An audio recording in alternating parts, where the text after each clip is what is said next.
নমস্কার বন্ধুরা, লিটনের হোম কুক চ্যানেলে সবাইকে স্বাগত। আশা করি তোমরা সবাই ভালো আছো। গৌরঙ্গনগর থেকে এক দাদা আমাকে বুক করেছিল বিয়ের রান্নার কাজের জন্য। তা প্রথমে বাড়ির লোকরা সবাই মিলে পুজো দিয়ে নিল ওভেনে, তারপরে আমরা গ্যাসটা ধরিয়ে রান্নাটা শুরু করলাম। আজ তোমাদের দেখাবো ভিন্ন স্বাদের একটি মাছের রেসিপি। অনেকেই আছে অনুষ্ঠান বাড়িতে কাতলা কালিয়া খায়, দই কাতলা খায়। আজ এই কাতলা মাছগুলো রান্না করব পেঁয়াজ রসুন ছাড়া। নর্মালভাবে মাছটা রান্না করব। তা কীভাবে রান্নাটা করি তোমরা ভিডিওটা প্রথম থেকে লাস্ট অবধি দেখো, আশা করি খুবই ভালো লাগবে। এখানে 480 পিস কাতলা মাছ ছিল, ভালো করে ধুয়ে নিয়ে লবণ আর হলুদ দিয়ে মাখিয়ে নেওয়া হচ্ছে, কারণ কি এই মাছগুলো এখন ভেজে নিতে হবে। যেই দাদাভাই দিদিভাই এই ভিডিওটা দেখছো, যদি ভালো লাগে অবশ্যই চ্যানেলটি সাবস্ক্রাইব করবে, লাইক শেয়ার করতে ভুলবে না। এই মাছটা যে আমি রান্না করব, এরকমভাবে তোমরাও একবার বাড়িতে ট্রাই করবে। আশা করি খুবই ভালো হবে আর খুবই সুস্বাদু হবে। তারপরে কড়াইতে তেল ঢেলে দিয়ে তেল গরম করে মাছগুলো সব এইভাবে ভেজে নিতে হবে। অবশ্যই মাছগুলো একটু লাল লাল করে ভেজে নেবে। মাছগুলো যদি একটু লাল লাল করে ভেজে নাও তাহলে রান্নাটাও খুব ভালো হয়, খেতেও খুব ভালো লাগে।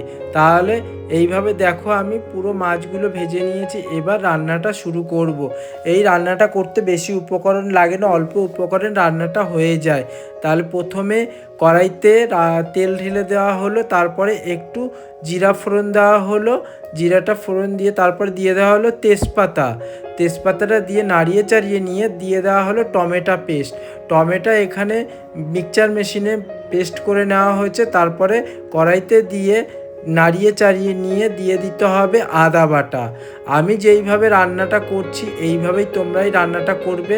আর বন্ধুরা, আমার ক্যামেরাম্যান আজ আসেনি, তাই আমি এক হাতে ফোনটা ধরে আছি আর এক হাতে আমি খুন্তি নাড়াচাড়া করছি। দেখো বন্ধুরা, এইভাবে রান্নাটা অবশ্যই করবে। কিন্তু আমি এখানে 450 পিস মাছ রান্না করব, সেই বুঝে মশলাটা দিয়ে দেওয়া হয়েছে।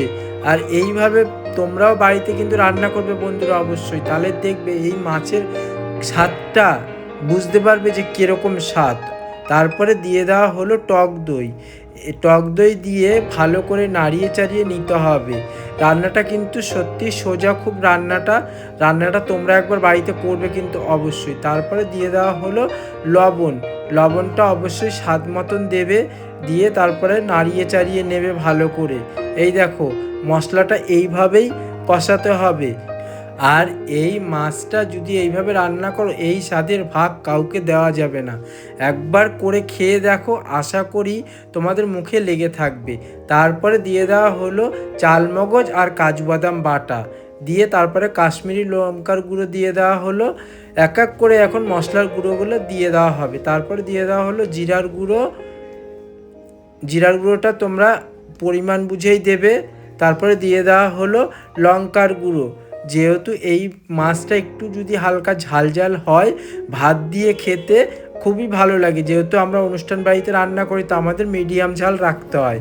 তারপর দিয়ে দেওয়া হলো হলুদ গুঁড়োটা দিয়ে ভালো করে মিশিয়ে নিয়ে অল্প পরিমাণে একটু জল দিয়ে দেওয়া হলো। আর অবশ্যই বন্ধুরা, একটু রান্নায় যদি গরম জল ব্যবহার করতে পারো তাহলে খুবই ভালো হয়। সবসময় একটু গরম জল ব্যবহার করার চেষ্টা করবে, তাহলে খুবই ভালো হবে। তারপরে উপর দিয়ে দেওয়া হলো একটু খোয়া ক্ষীরটা যদি ব্যবহার করতে পারো এই রান্নাটায় তাহলে খুবই ভালো হয়। আর দেখো বন্ধুরা, এখন মশলাটা থেকে অল্প অল্প করে একটু তেল ছেড়েছে। এই দেখো, এখন দিয়ে দিতে হবে কি জলটা অবশ্যই পরিমাণ বুঝে দেবে, বেশি জল দেবে না, কারণ কি জলের পরিমাণটা একটু মিডিয়াম রাখতে হবে, তাহলে রান্নাটা খুব ভালো হয়।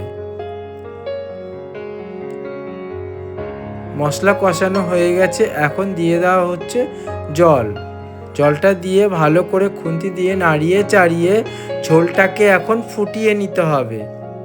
ভালো করে অবশ্যই ফুটিয়ে নেবে, তাহলে কিন্তু খুবই ভালো হয়।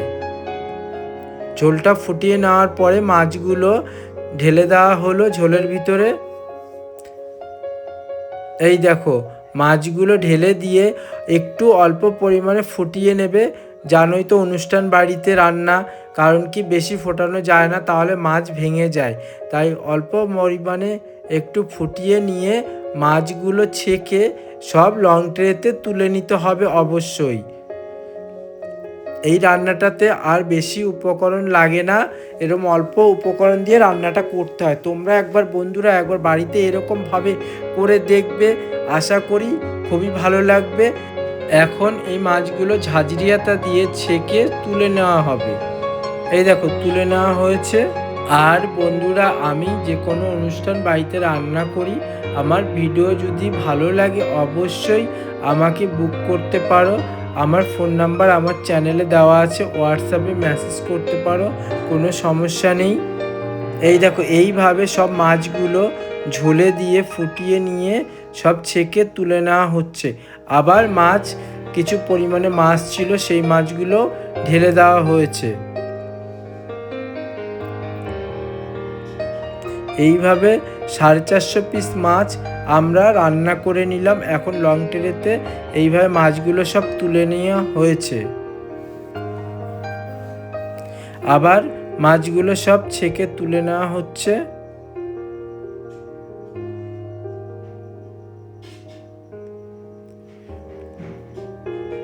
আর বন্ধুরা, আমার ভিডিওটা যদি ভালো লেগে থাকে অবশ্যই চ্যানেলটি সাবস্ক্রাইব করবে, লাইক শেয়ার করতে ভুলবে না।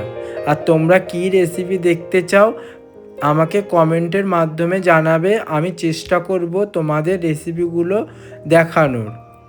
এখন মাছগুলো সব নামিয়ে নেওয়া হয়েছে। এখন ঝোলটাকে ভালো করে একটু ফুটিয়ে নিতে হবে। ফুটিয়ে নেওয়ার সময় এখন দিয়ে দেওয়া হলো আমল ফেস ক্রিম, আর দিয়ে দেওয়া হবে ঘি, আর একটু গরম মশলার গুঁড়ো আর ভাজা জিরের গুঁড়ো।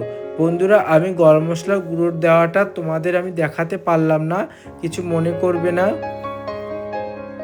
এখন দিয়ে দেওয়া হলো ঘি। ঘিটা দিয়ে ভালো করে ঝোলটা ফুটিয়ে নিতে হবে। আর এই মাছের উপর দিয়ে দিয়ে দিতে হবে গরম মশলার গুঁড়ো, একটু হাত দিয়ে ছড়িয়ে ছিটিয়ে দিয়ে দেওয়া হলো। এখন ঝোলটাকে ফুটিয়ে নিয়ে এই মাছের উপর দিয়ে দিয়ে দেওয়া হবে। এই দেখো ভালো করে ঝোলটা ফুটিয়ে নিয়ে এখন মাছের উপর দিয়ে দিয়ে দেওয়া হলো।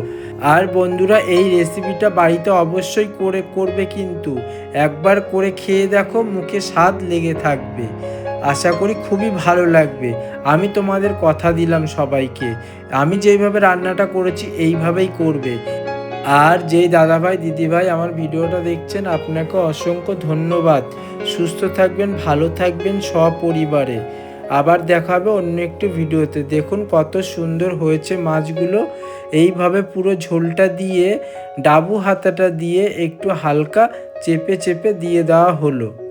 আর বন্ধুরা, এই রেসিপি কেমন হয়েছে তোমরা বাড়িতে করে খাবে আর আমাকে জানাবে যে কেমন হয়েছে। তারপরে উপর দিয়ে দিয়ে দেওয়া হলো একটু খোয়া ক্ষীর। এই রান্নাটা করতে একদম সোজা, তোমরা অবশ্যই বাড়িতে করবে। আবার দেখা হবে নতুন একটি ভিডিওতে। ধন্যবাদ।